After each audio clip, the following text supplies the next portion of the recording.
तो आ जाओ मेरे प्यारे दोस्तों, क्वेश्चन को पढ़ते हैं और सॉल्व करते हैं। ठीक है, तो बोला गया है in which of the following table X and Y very directly. हमें यह बताना है कि जो तीनों टेबल दिया गया है इसमें जो एक्स और वाई की वैल्यू है डायरेक्टली वेरी कर रही है कि ना। डायरेक्टली वेरी करने का मतलब ये है कि डायरेक्ट वेरिएशन में है कि नहीं है। ठीक है, और आपको पता होना चाहिए कि डायरेक्ट वेरिएशन का क्या मतलब होता है। अगर आपको नहीं पता कि डायरेक्ट वेरिएशन क्या होता है तो ये जो चैप्टर नंबर 10 है इसका जो है आप इंट्रोडक्शन लेक्चर जाके देखिए। मैं इस लेक्चर के डिस्क्रिप्शन में इस चैप्टर का इंट्रोडक्शन लेक्चर जो है डाल दूंगा। आप जाके डिस्क्रिप्शन में जाके आप चेक कर सकते हैं और देख सकते हैं कि डायरेक्ट वेरिएशन और इनवर्स वेरिएशन क्या होता है। ठीक है, तो हम सीधे सीधे सॉल्व करते हैं।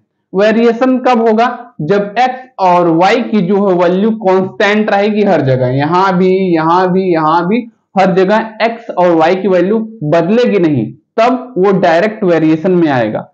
अब क्वेश्चन सॉल्व करेंगे तब आपको समझ में आएगा कि x और y की वैल्यू फर्स्ट वाले में, सेकंड वाले और थर्ड वाले में, तीनों में किस में जो है x और y की वैल्यू कांस्टेंट आ रही है। अगर कांस्टेंट आएगी तो वो टेबल क्या होगा? डायरेक्ट वेरिएशन में होगा। ठीक है, सॉल्व करते हैं फर्स्ट वाला। तो फर्स्ट वाला क्या है? x, ये वाला इसको हम ऊपर का जितना है 3, 5, 8 ये सब x है, नीचे का जितना है वो y है।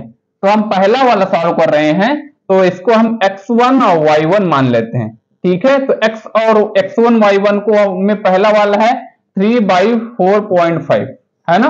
तो इसको हम सॉल्व करते हैं, देखते हैं। इसको 4.5 को हम मान लेते हैं कुछ समय के लिए 45। ठीक है, तो 3 1 जा 3, 15, 3 जा 45 होता है। तो ये क्या हो जाएगा? 1.5 आ जाएगा। ठीक है, अब दूसरा वाला x2 y2 मानते हैं। ठीक है, ये वाला हो गया। अब ये वाला करते हैं, ये है x2 y2, इसको मानते हैं। ये क्या होगा? 5/7.5। ठीक है, अब इसको सॉल्व करते हैं। 7.5 को हम 75 मान लेते हैं। तो इसको सॉल्व करेंगे तो 5 1 5, 15 5 75, तो ये आ जाएगा 1.5। ठीक है, अब थर्ड वाला सॉल्व करते हैं। थर्ड वाला क्या है? थर्ड वाला यहां सॉल्व करते हैं। x3 y3 इसको मानते हैं, ये वाला 8/12, तो 8/12 इसको हम लिखते हैं। ठीक है, तो इसको सॉल्व करेंगे तो क्या आ जाएगा? 4 दूनी 8, 4 3 12। तो इसको सॉल्व करेंगे तो 2 1 कम 2, 1.5 दूनी 3, 1.5 यहां भी आएगा। ठीक है, 1.5। अब ये हो गया। अब ये वाला सॉल्व करते हैं। इसको मानते हैं x4 y4 है ना। तो ये है 11/16.5 है ना। तो इसको सॉल्व करते हैं। इसको सॉल्व करेंगे क्या आ जाएगा? इसको 16.5 को हम मान लेते हैं। 16.5 को हम क्या मान लेते हैं? 165 मान लेते हैं सॉल्व करने के लिए। ठीक है, सॉल्व करने के लिए मान लेते हैं। तो ये इसको 11 है, तो 11 1 11, ये 165 को अगर हम 11 से डिवाइड करेंगे, हमने इसको क्या मान लिया है? 16.5 को 165 मान लिया है। ठीक है, 11 1 11 और जब बचा 4, बचा 5, ये 11 5 जा 45, तो 15 आया है। 15 मतलब डेसिमल में ये था तो 1.5 आएगा।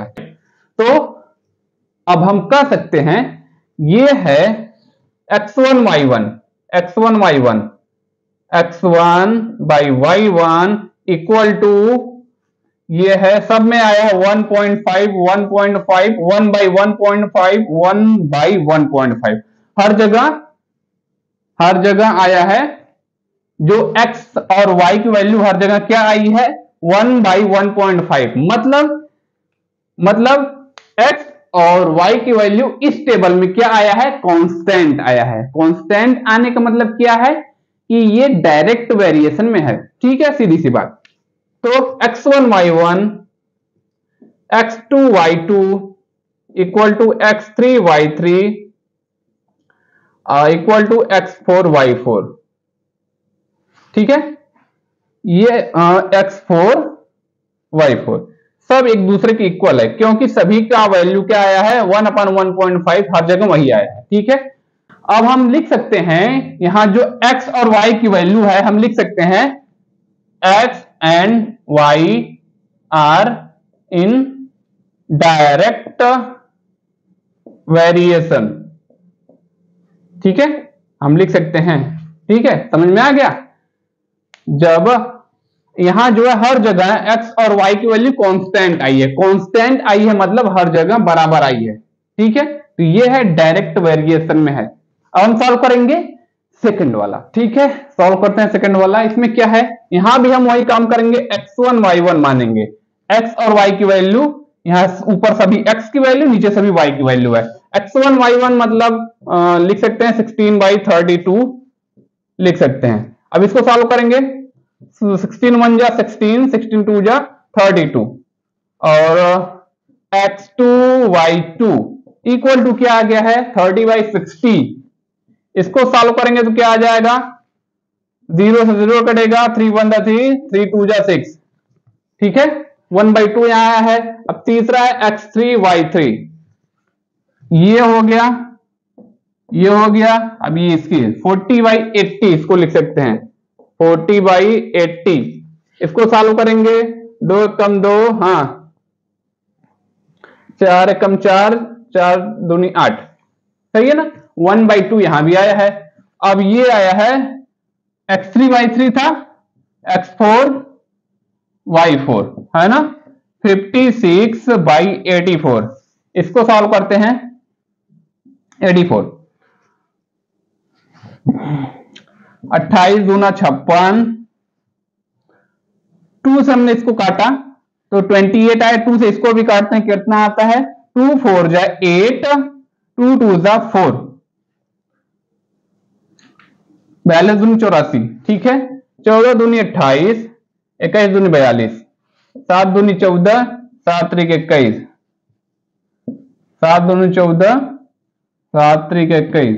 ठीक है, यहां आया है 2/3।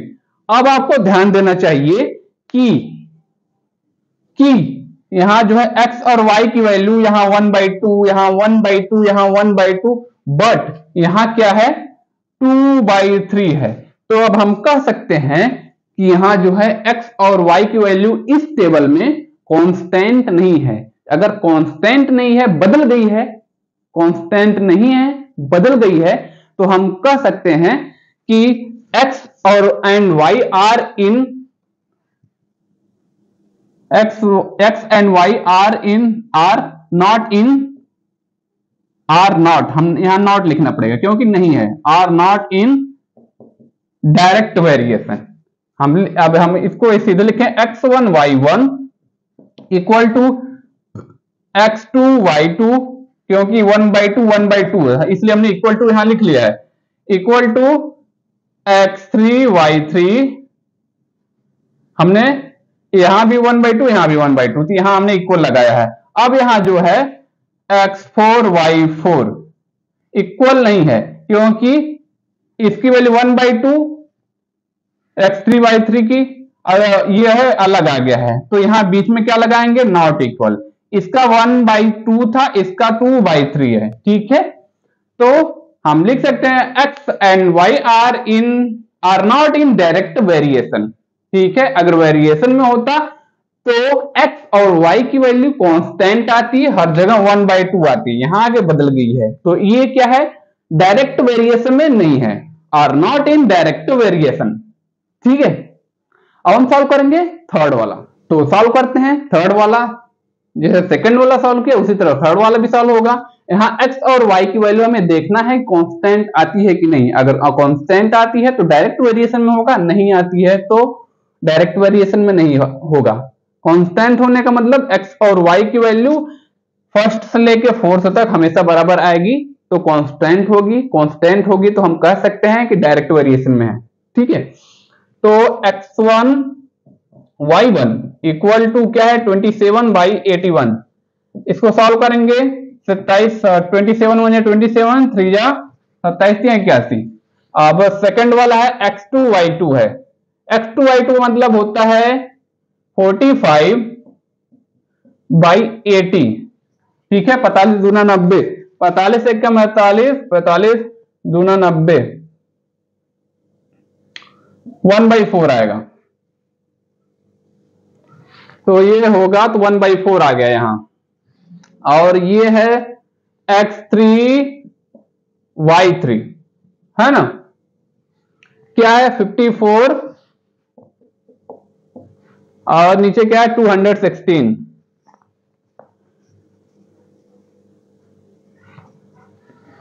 चौवन दूनी 108, तो 1/4 ये भी आएगा।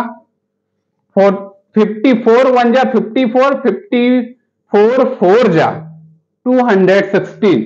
ठीक है, और ये है x4 y4 है ना, इसको क्या आया है 75/225 आया है। ठीक है, इसको अगर हम सॉल्व करेंगे क्या आ जाएगा 25 से यहां 75, 25 3 से डिवाइड करेंगे 25 आएगा, 3 से डिवाइड करेंगे 3 से बन जाए 21, 3 से बन जाए 21, 3 5 75। ठीक है,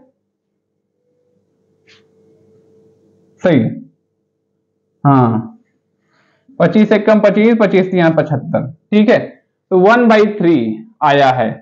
तो अब हम क्या कर देखें, यहां जो है ये वाला वेरिएशन में है कि नहीं, ध्यान दीजिएगा। यहाँ x और y की वैल्यू 1/3, यहाँ 1/4, यहाँ 1/4, यहाँ 1/3। तो यहाँ हर जगह x और y की वैल्यू अलग अलग आई है, मतलब कांस्टेंट नहीं आई है। तो हम क्या लिखेंगे x1/y1 इक्वल टू x2/y2। अब इक्वल है कि नहीं ध्यान दीजिएगा, यहां 1/3 यहां 1/4, तो नॉट इक्वल टू हम लगाएंगे। ठीक है, अब हम क्या करेंगे x3y3। अब यहां देखिएगा इसके और इसके बीच में 1/4 है, यहां 1/4, तो यहां इक्वल रहेगा। ठीक है, अब x4y4, x4y4, x3y3 के और x4y4 के बीच में इसका 1/4 इसका 1/3 है। तो हम क्या करेंगे, अगर बराबर नहीं है तो नॉट इक्वल टू लिख सकते हैं। ठीक है, हम लिखेंगे अब नीचे क्या, final answer x and y are not in variation. ठीक है, तो आ जाओ मेरे प्यारे दोस्तों, क्वेश्चन को पढ़ते हैं, समझते हैं और सॉल्व करते हैं। ठीक है, तो बोला गया है if x and y vary directly find the value of x, y and z। ये जो टेबल है इसको हमें सॉल्व करना है। क्या सॉल्व करना है, इसने बोला है कि ये में x और y अगर डायरेक्ट वेरिएशन में है तो हमें x, y और z की वैल्यू बतानी है, मतलब सॉल्व करनी है। ठीक है, अगर x और y अगर डायरेक्ट वेरिएशन में है तो x और y और z, यहां जो x और y जो और z की वैल्यू बतानी है। ठीक है, तो हम लिख सकते हैं x and y are in direct variation. जब x और y अगर डायरेक्ट वेरिएशन में है तो इसको हम कुछ इस तरीके से लिख सकते हैं। हम लिख सकते हैं 3/36 equal to x/60 equal to y/96 equal to 10/z। इस तरीके से लिख सकते हैं। ठीक है, 96 ही है ना क्वेश्चन में, ध्यान दे ले 96, हाँ 96 ही है। ठीक है, तो हम कुछ इस तरीके से लिख सकते हैं अगर डायरेक्ट वेरिएशन में है। ठीक है, हमने तो इसे सॉल्व नहीं किया है, ये डायरेक्ट वेरिएशन में है कि नहीं है। x और y की वैल्यू अगर कांस्टेंट होगी तो डायरेक्ट वेरिएशन में होगा, बट यहाँ इससे लेना देना नहीं है, हमें सिर्फ x और y और z की वैल्यू निकालनी है। ठीक है, तो अब हम क्या करेंगे, x की वैल्यू निकालेंगे। तो हम लिख सकते हैं 3/36 इक्वल टू x बाई 60। ठीक है, तो x की वैल्यू निकालते हैं, यही सॉल्व कर लेते हैं थोड़ा सा। 3 1 जा 3, 12 बार 3 36। ठीक है, अब क्या होगा, 12 है या 60 है, सामने सामने डिवाइड हो जाएगा। 12 5 जा 12 5 60। ठीक है, तो ये इसका मल्टीप्लाई इसके साथ होगा, 1 का मल्टीप्लाई 5 के साथ, तो 5 आएगा इक्वल टू, यहाँ को इसका मल्टीप्लाई इसके साथ आएगा और यहाँ भी 1 बचेगा तो 5 आ जाएगा। ये तो x 5 इक्वल टू x या x इक्वल टू 5, यहाँ x की वैल्यू एक बार में 5 में आ गई। ठीक है, तो ये इसके लिए हो गया। अब हम यही इसके लिए होगा, y की वैल्यू निकालनी है। ठीक है, y की वैल्यू निकालनी है तो 3/36 है इक्वल टू y/96 है। तो सॉल्व करते हैं इसको, तो क्या आ जाएगा,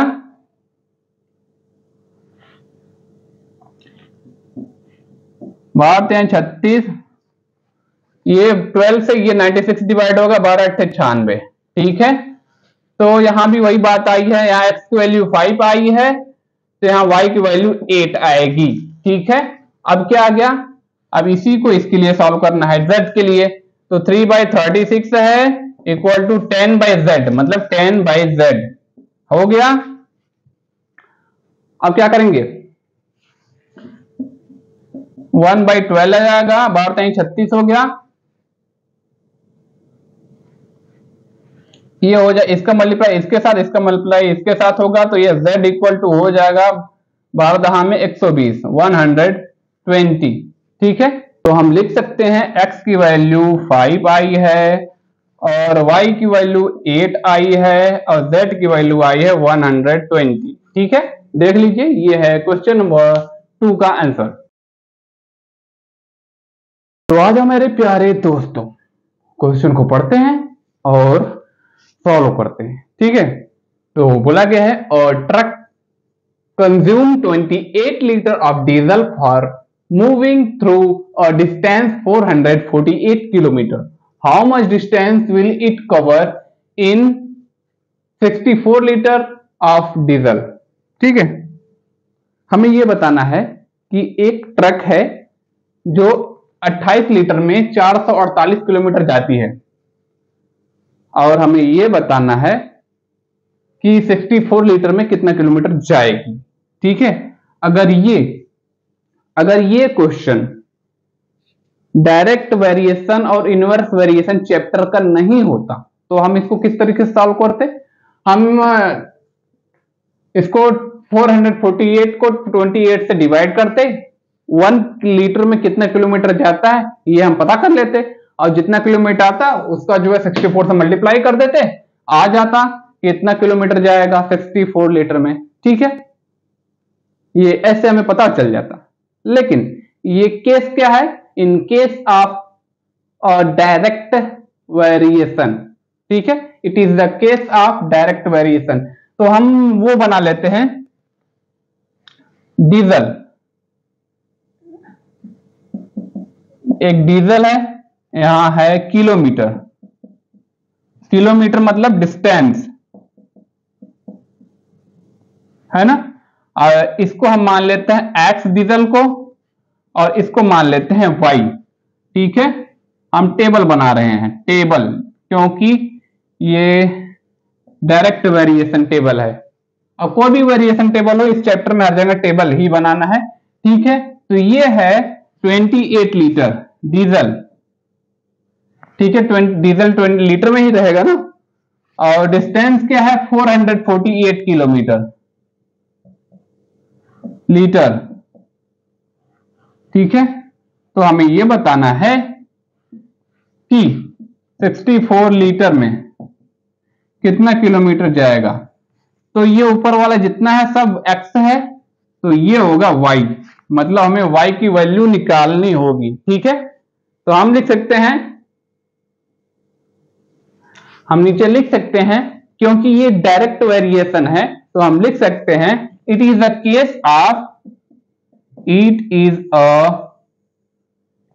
केस ऑफ डायरेक्ट वेरिएशन, ठीक है, it is the case of direct variation. तो हम क्या करेंगे, डायरेक्ट वेरिएशन में क्या होता है, जो x की वैल्यू और y की वैल्यू देखा जाता है कांस्टेंट है कि नहीं। अगर कांस्टेंट होता है तो डायरेक्ट वेरिएशन को फॉलो करता है, बट यहां फॉलो करेगा। तो इसलिए हम लिख सकते हैं x1 y1 equal to x2 y2, ठीक है। तो ये है x1 y1, ये है x2 y2, ठीक है। तो हम सॉल्व करते हैं, हमें किसकी वैल्यू निकालनी है, हमें निकालनी है, यहां सॉल्व कर लेते हैं, हमें निकालनी है 28/448 इक्वल टू x1 y1 है ये, x2 y2 में क्या 64/y, हमें y की वैल्यू निकालनी है, ठीक है। तो सॉल्व करते हैं इसको, यहां 28/448 ये हो गया है 64/y, है ना। तो सॉल्व करते हैं, क्या हो जाएगा,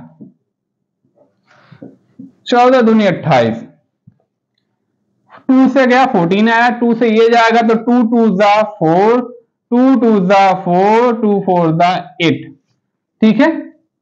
और सॉल्व करते हैं, 7 7 2 से जाएगा 7 आएगा, 2 से ये भी जाएगा, 2 1 जा 2, 2 1 जा 2, 2 2 जा 4, ठीक है, सही है। अभी गलत हो रहा था, ये 7 7 से ये और डिवाइड हो जाएगा, 7/112 डिवाइड होगा, तो क्या आ जाए 7 1 जा 7, 7 1 जा 7, 7 4 11, 7 6 42, ठीक है। 7 1 जा 7, 7 3 7 6 42, ठीक है। ये आ जाएगा, कटेगा तो 1/16 आ जाएगा। इसको थोड़ा ऐसा लिख लेते हैं, 1/16, ठीक है। अब यहां क्या बचा हुआ है, 1/16 बचा हुआ है, इक्वल में बचा हुआ है 64/y, ठीक है। तो अब ये क्रॉस मल्टीप्लाई हो सकता है, तो हम क्या कर सकते हैं, इसका मल्टीप्लाई इससे होगा y आएगा, इसका मल्टीप्लाई 64 के साथ होगा, 16 का मल्टीप्लाई 6 चौके 24 के 4, 6 36 37 38 38, और ये आ जाएगा 64, 4 8 4 12 2 से बचा 1, 6 3 9,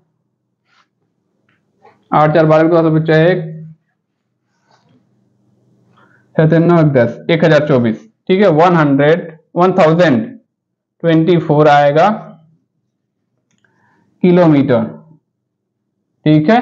64 लीटर में जाएगा 1024 किलोमीटर। ये है क्वेश्चन नंबर 3 का आंसर।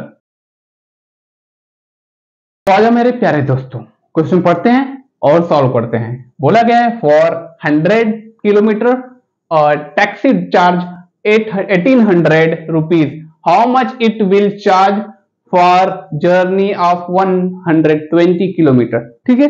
अगर इसको हमें नॉर्मल तरीके से सॉल्व करना होता तो हम क्या करते, हम ये करते हैं कि जब 100 किलोमीटर का जो है 1800 रुपये लगता है, तो हम 1 किलोमीटर का निकाल लेते। तो 1 किलोमीटर कितना रुपया लगता है, 1 किलोमीटर का लगता, 100 किलोमीटर का 1800 लगता है, तो 1 किलोमीटर का 18 रुपये लगता है ना, 1 किलोमीटर का 18 रुपये लगता।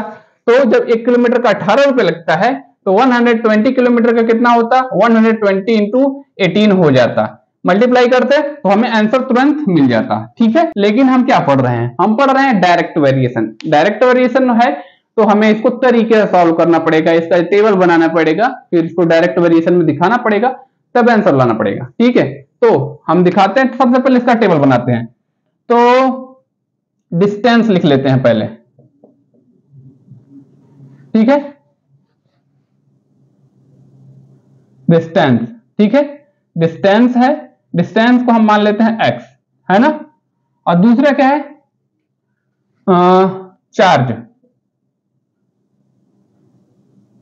चार्जेस, ठीक है, चार्जेस इन रुपीज, रुपीज में रहेगा ना, और डिस्टेंस रुपीज में, ये इसको y मान लेते हैं। ये डिस्टेंस किलोमीटर में होगा, है ना, इसको x मान लेते हैं, ठीक है। हमने टेबल बना लिया,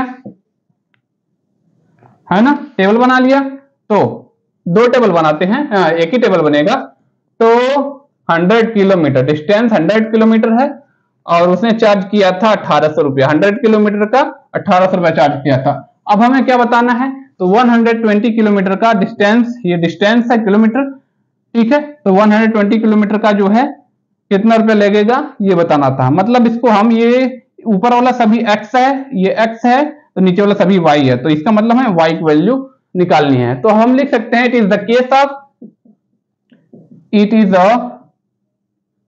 केस ऑफ डायरेक्ट वेरिएशन,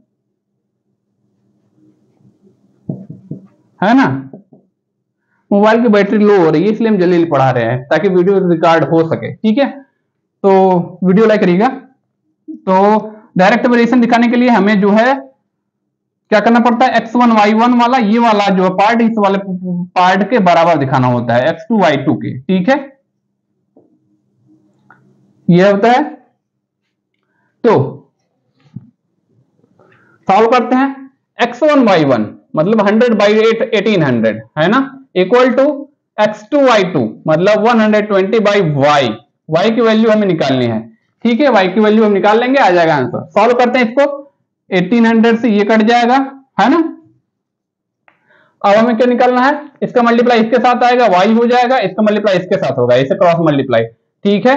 तो 18 इंटू 120 इक्वल टू आ जाएगा 1024, 1024 किलोमीटर। अभी हमने मल्टीप्लाई किया था ना, किया था कि नहीं, हाँ। 18 शून्य 18 शून्य 18 दूनी 36, 6 18 का 18 3 21, 2160, सॉरी 2160, 2160 क्या लगेगा, चार्ज है, रुपए में रहेगा, ठीक है। इट विल चार्ज, ये चार्ज करेगा टैक्सी ड्राइवर। तो आज हम मेरे प्यारे दोस्तों क्वेश्चन को पढ़ते हैं और सॉल्व करते हैं। बोला गया है if 27 identical article cost 1890 rupees, how many articles can be brought for 1750, 1750 रुपए में कितने आर्टिकल मिलेगा, ठीक है। हमें यह बताना है कि कोई आर्टिकल, मतलब किसी आर्टिकल का नाम नहीं दिया गया है, सिर्फ कुछ आर्टिकल का मतलब चीज समझ लेते हैं। कोई चीज 27 मिलती है, 1890 रुपए में 2700 मिलती है, तो 1750 रुपए में कितनी मिलेगी ये बताना है, ठीक है। आप एक काम कर सकते हैं, इसको इससे डिवाइड कर देंगे, जो आएगा उसको जो है इससे डिवाइड कर देंगे।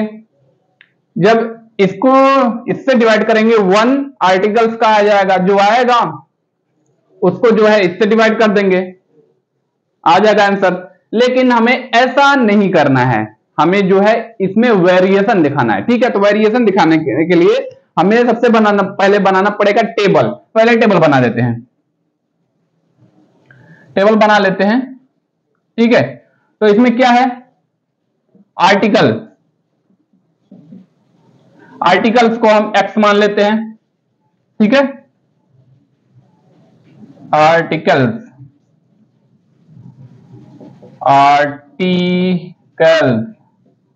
आर्टिकल्स को x मान लेते हैं, ठीक है।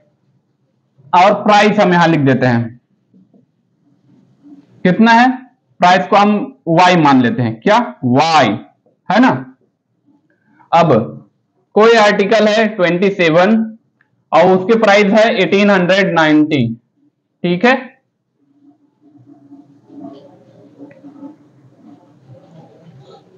कोई चीज 27 रुपए में 2700 रुपए 90 में मिलती है, तो वही बता रहा है कि 1750 में कितना मिलेगा, यही हमें बताना है। ये ऊपर वाला सभी x होगा, नीचे वाला सभी y होगा, तो इसको हम यहां x की वैल्यू हमें निकालनी है, ठीक है। तो हमें डायरेक्ट वेरिएशन निकालना है, तो हम लिख सकते हैं it is a case of direct variation, it is the case of direct variation, ठीक है। तो वेरिएशन में क्या होगा, ये सभी वाला ऊपर वाला x है, नीचे वाला सभी y है, तो इसको हम क्या लिख सकते हैं, x1 y1 equal to x2 y2। Variation में क्या है, सभी यहां x की वैल्यू और y की वैल्यू हर बार जो है कांस्टेंट आएगी, इसलिए हमने इक्वल रखा है, ठीक है। तो हम क्या करेंगे, x1 y1 की जगह क्या है, यही लिख सकते हैं 27/1890 इक्वल टू x बाई 1750। ठीक है, इसको करते हैं सॉल्व। सॉल्व करेंगे क्या हो जाएगा, 3 9 जा 27, 9 3 जा 27 और 3 से ये कटेगा, 3 6 जा 18, 3 6 18, 3 3 जा 9, 3 0 जा 0, 630।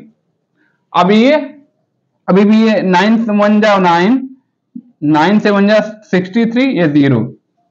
ठीक है,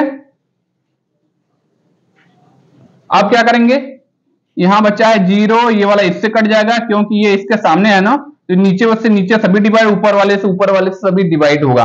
ठीक है, अब ये 7 से 17 कटेगा, 7 2 जा 14 और 7 5 जा 35। ठीक है, 14 3 17। तो यहां क्या आ गया है, यहां आ गया है, यहां 1 है, 1/7, ये कट चुका है ना।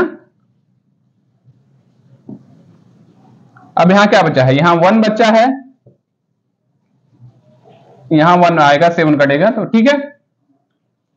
तो 1/1 इक्वल टू x/25। ठीक है, तो हम क्या लिख सकते हैं, इसका इससे मल्टीप्लाई हो जाएगा 25, इसका इससे मल्टीप्लाई हो जाएगा x। ठीक है, x इक्वल टू 25 या 25 इक्वल टू x, एक ही बात हुई। ठीक है, तो x की वैल्यू आई है 25। तो 7 सभी जगह r लिख देते हैं। ठीक है, तो 1750 रुपीज में जो है 25 आर्टिकल मिलेगा। तो आ जाओ मेरे प्यारे दोस्तों, क्वेश्चन को पढ़ते हैं और सॉल्व करते हैं। तो क्या बोला है, 7 kg of rice cost 1120 rupees, how much rice can be bought for 3680 rupees.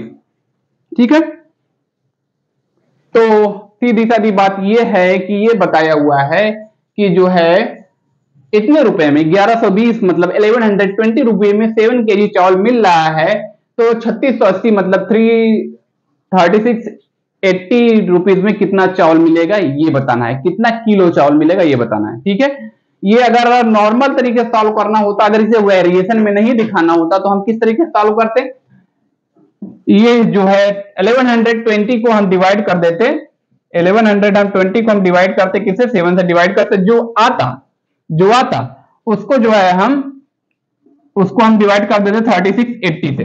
ठीक है, तो हमें जो है पता चल जाता कि कितना किलो चावल मिल जाएगा। ठीक है, लेकिन हमें वेरिएशन में दिखाना है तो हमें बनाना पड़ेगा टेबल। ठीक है, तो हम यहां क्या लिख सकते हैं, कॉस्ट लिख देते हैं, कॉस्ट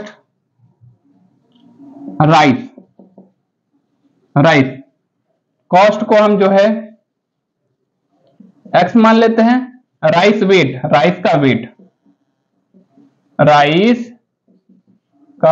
ठीक है, राइस का वेट को हम y मान लेते हैं। ठीक है, अब इसको रख देते हैं टेबल में, है ना, टेबल में रख देते हैं।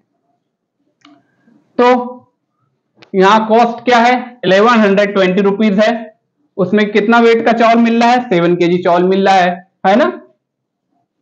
और हमें यह बताना है कि 1120 रुपीज है। ठीक है, हाँ, हमें यह बताना है कि 3680 रुपीज में कितना केजी चावल मिलेगा, हमें यह बताना है, यही वाला बताना है। ऊपर वाला सभी x है तो नीचे वाला सभी y है, तो हम इसको क्या मान सकते हैं, x1 y1 x2 y2, अगर आगे होता तो x3 y3 होता। ठीक है, तो हमें तो ये नहीं करना है, हमें वेरिएशन में दिखाना है। ये हम लिख सकते हैं, it is a case of variation. ठीक है, हमने फॉर्मेलिटी के लिए ये लिख दिया, it is the case of variation, वैसे भी सॉल्व कर सकते हैं। ठीक है, तो वेरिएशन में क्या होता है, ये है x1/y1 इक्वल टू ये है इक्वल टू लिख सकते हैं x2/y2। अब इसको हम कुछ इस तरीके से लिख सकते हैं, x1 y1 की जगह क्या है, 1120 है और बाई 7 है, और इक्वल टू x2 y के जगह है, x2 y2 के जगह है 3680 है, बाई वाई है, और इसी वाई की वैल्यू हमें निकालनी है। ठीक है, चलो तो इसको हम कर लेते हैं सॉल्व। कहां करते हैं, यहां सॉल्व कर लेते हैं। 1120 बाई 7 सॉल्व कर लेते हैं। 3680 बाई वाई, वाई की वैल्यू हमें निकालनी है, सॉल्व करते हैं। ठीक है, तो ये बीच में जो है ये वाला सिंबल है, तो सामने सामने डिवाइड हो जाएगा और ऐसे ऐसे भी डिवाइड हो जाएगा। ठीक है, तो पहले पहले सामने सामने डिवाइड कर लेते हैं, नहीं नीचे इसे डिवाइड कर लेते हैं। ये 0 इस सामने सामने डिवाइड हो गया, और से ये हो गया 112, ये 7, तो 7 1 जा 7, 7 6 42। ठीक है, 7 4 11, 7 6 42। ठीक है, 16 यहां बचा। अब ये 16 से, ये 16 से ये डिवाइड हो जाएगा, ये है 368, 16 दूनी 32, 32 4 36, 16 3 48। ठीक है, 4 बचा, 48 हो जाएगा। 4 इसका निकलेगा तो ये 48 हो जाएगा, ये जाएगा 23। ठीक है, 16 से ये डिवाइड हुआ 23 आया, तो यहां क्या बचा हुआ है, यहां बचा हुआ है y23 बाई वाई, या तो हम लिख सकते हैं y इक्वल टू 23। तो ये होगा आंसर किसका,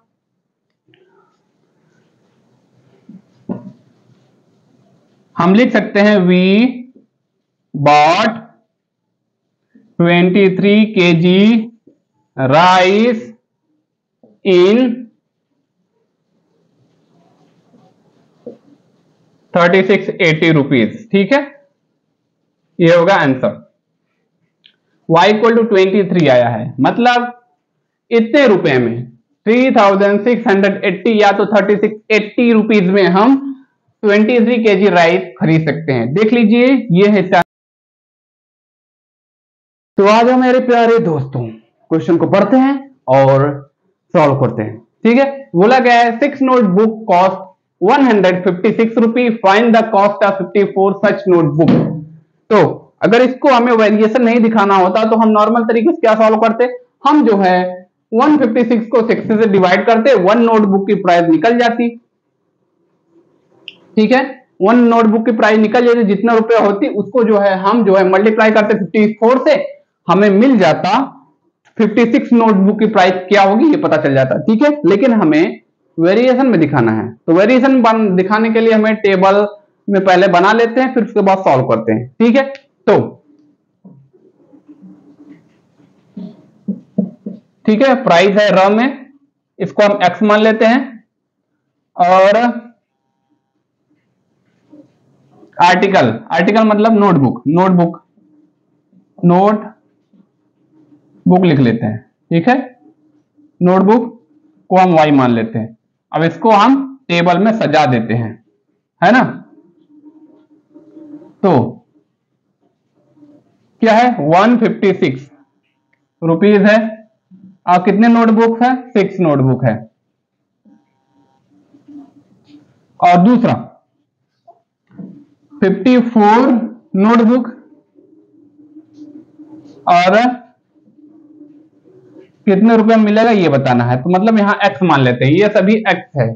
ठीक है, और नीचे वाला सभी y है, इसको x1 भी लिख सकते हैं लेकिन नहीं लिख रहे हैं। ठीक है, तो अब हम क्या कर लिखेंगे, it is a case of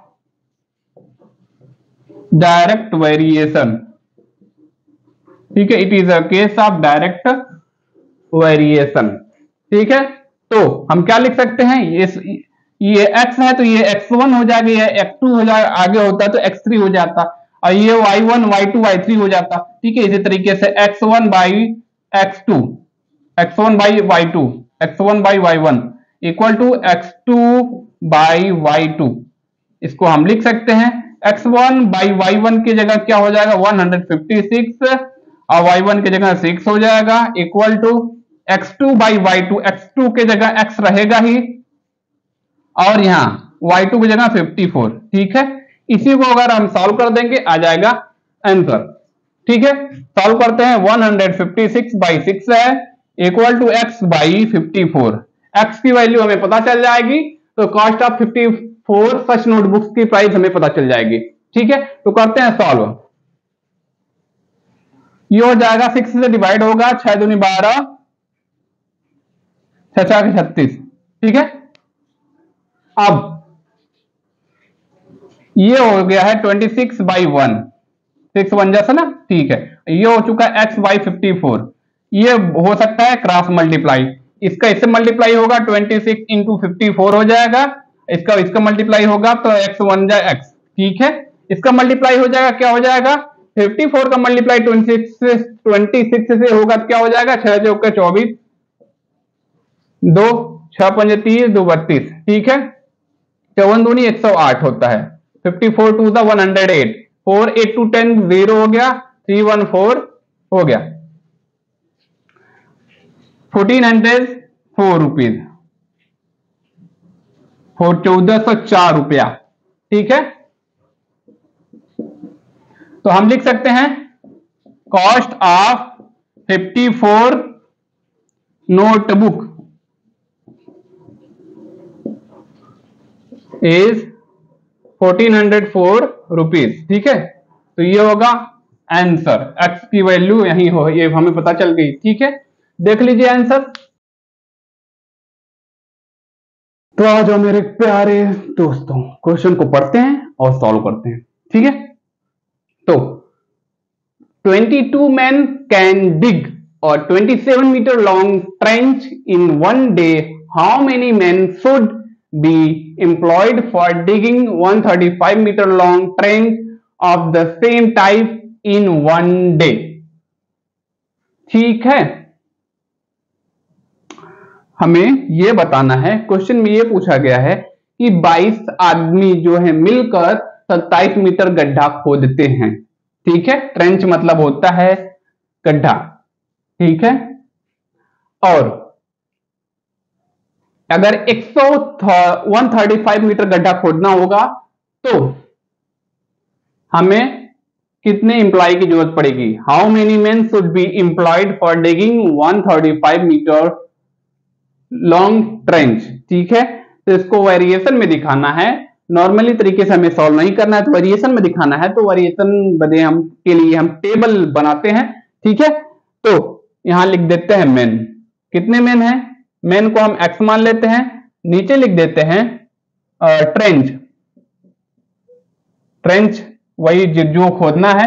ठीक है, इसको हम वाई मान लेते हैं। ठीक है, ये हो गया, और मेन कितने हैं पहले बार में 22 मेन है, और गड्ढा कितना खोदा गया है, वो गड्ढा खोदा गया है 27 मीटर।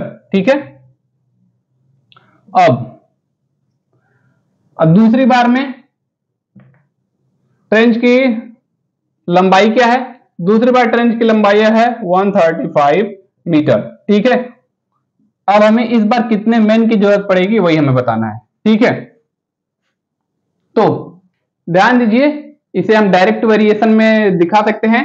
हम लिखेंगे it is a case of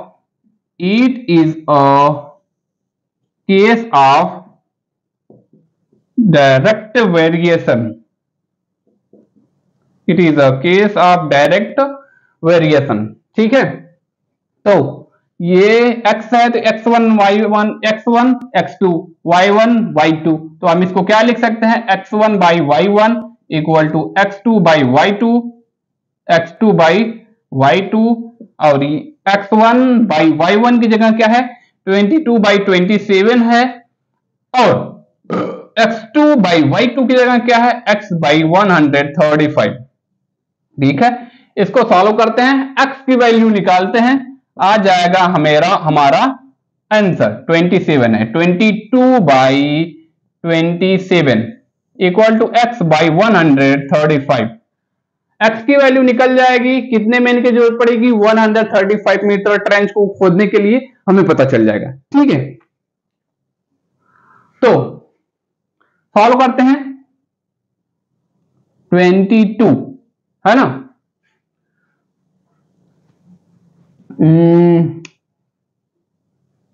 3 9 जा 27, 3 से कटा 9 आया, 3 से ये भी कटेगा, 3 4 जा 12, 3 5 जा 15, ठीक है। यहाँ 55 आया, 9 1 जा 9, 9 4 जा 45, 9 5 जा 45, ठीक है। तो अब यहाँ क्या बचा है, यहाँ बचा हुआ है 22 बाई नीचे 1 बचा हुआ है इक्वल टू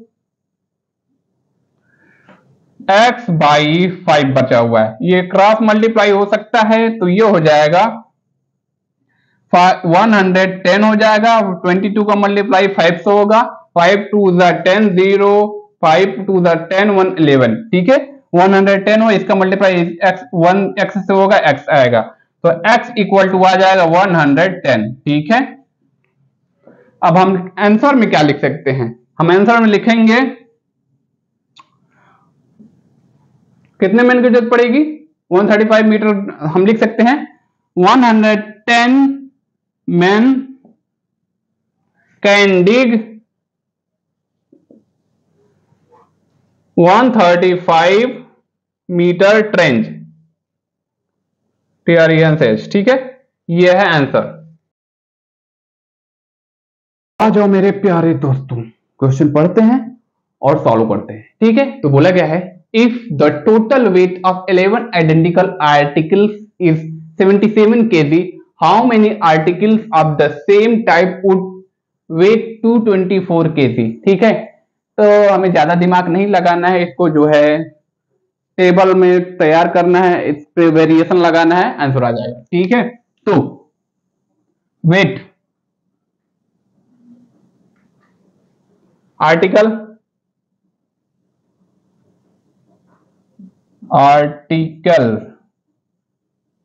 आर्टिकल्स को x मान लेते हैं और वेट WEIGHT वेट को हम y मान लेते हैं, ठीक है। और बना देते हैं टेबल, ठीक है।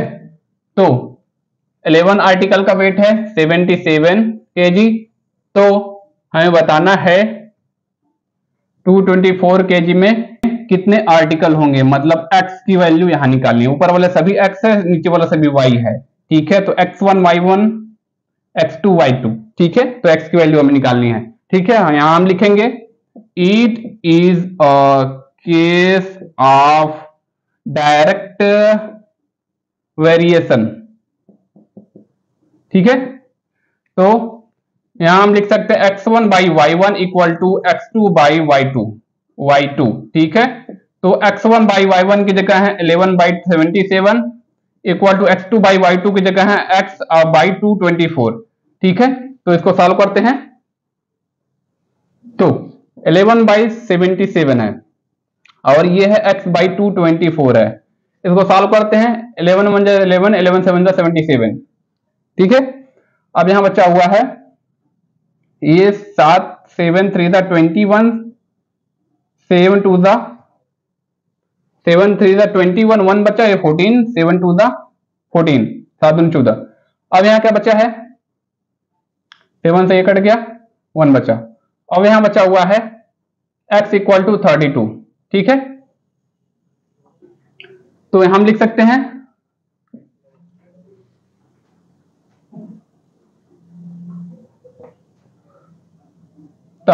The weight of total weight of 32 articles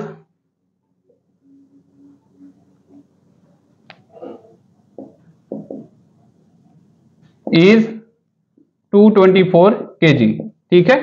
तो यही है इसका आंसर।